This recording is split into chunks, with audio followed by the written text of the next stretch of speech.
down. And so they're basically shifting graphs. They refer to this as a transformation. Okay, a graph transformation. So if I have any graph, if let's say here's my original graph, and it's y equals f of x. If I want to move it to the right c units, move the whole graph to the right c units, okay, the right being this direction, I am going to take and I'm going to add a number or subtract a number inside parentheses with the x. And I'll be showing you examples of this. Okay, if I want to move it to the left c units, which is that direction, I'm going to take and add a number within the x.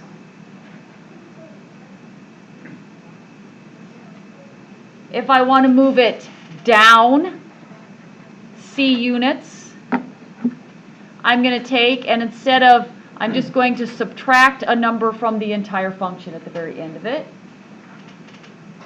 If I want to move it up c units, I'm just going to add c to the end of the function. If I want to reflect over the x-axis, I will put a negative in front of the function, the entire thing. If I want to reflect over the y-axis, I will replace the x, all of the x's, with a negative x. And if I want to reflect it about the origin, I will make the entire function negative and replace all the x's with negative x.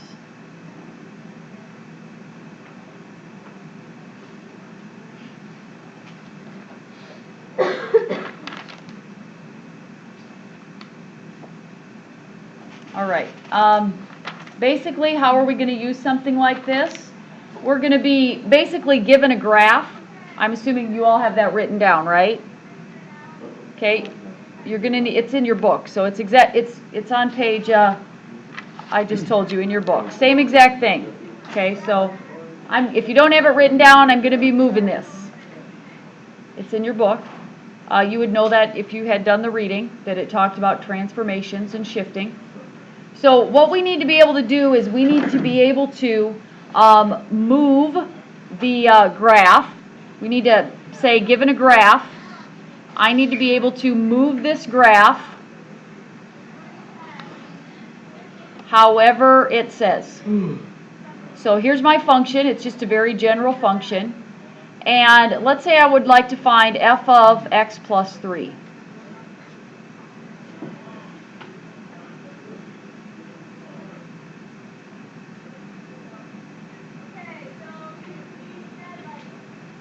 All right, so what should the plus 3 inside there do? Shift everything to the left. So this will move the entire graph to the left how far? 3 units. Okay? So here's how you should do it on your homework. So let's say part A is a left shift of 3. So I draw my regular graph, and then maybe in a different color or something, I'm just going to show 1, okay, so 1, 2, 3, and then so like this point we move over 1, 2, 3. It's like I just go by these points on here, 1, 2, 3, move it over, 1, 2, 3, move it over, and then I'm just going to draw the exact same shape. Whoops. Yeah, that's right.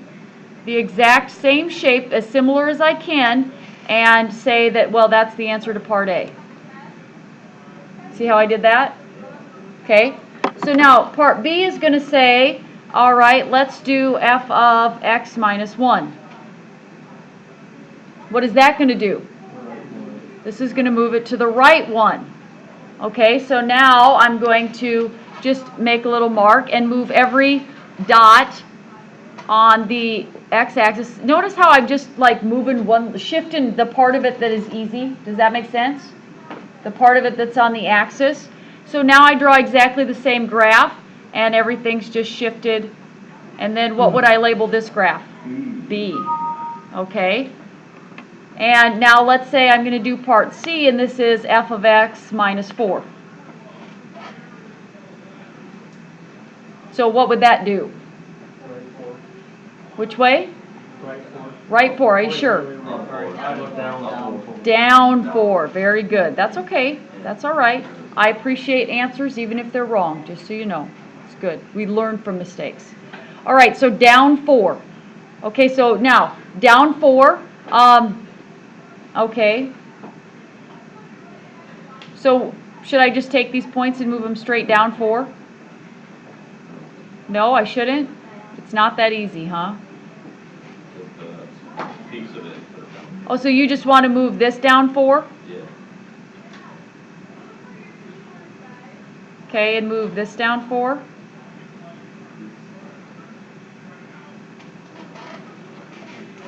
Okay, could I have just moved these down? Could I just move that point down 4? And that point down 4? And that point down 4? And then draw the same picture? I mean, is it still going to work? Yeah, either one I move, it's fine. Notice how I went through all those points. Whether I move the peaks or where it crosses. So I would label this one what? That's C. That's down 4. That's C. Okay, what do you suppose the next one would probably have you do? Probably up. Probably up 4. Okay. All right, well, let me throw a really different one in there. Let's say I have 3 times f of x.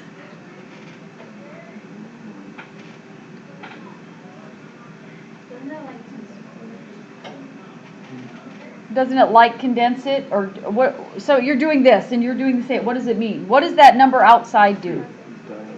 It's going to do something. It's either going to make it like wider or narrower, right? So what is the 3 affecting? Is 3 affecting the x or the y value?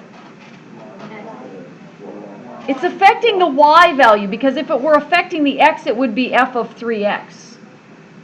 Okay? So f of 3x would be multiplying every x by 3 and then plugging it in. This is finding f of x and then multiplying it by 3. So doesn't that mean it's going to take like every x value, and if we took actually all the points and the peak and the valley, what would 0 times, what's this y value here? 0. What's 0 times 3? 0. It's still 0. Okay, so how about this? What's this y value? 3. 3 times 3 would make that. So it would be all the way up here at 9. Okay, and this one, what would that one do if I multiplied that y value by 3? 0. 0. And that y value by 3, that's like negative, I don't know, 2 or 1. Let's make it negative 1. It would make it negative 3, and that one would stay 0. So, you know, isn't it just making it like it's exactly the same shape? It just makes it like expands it vertically, a vertical expansion. Okay? So you don't necessarily have to describe, you're just sketching. Does that make sense? Okay, and they can all be on the same graph, and I understand it might be kind of messy because there's actually 6 of them that you'll be putting on one graph. So I would like not try to fit it in this little space on your homework. Okay, maybe take like a half a sheet. This would be 53 and 54.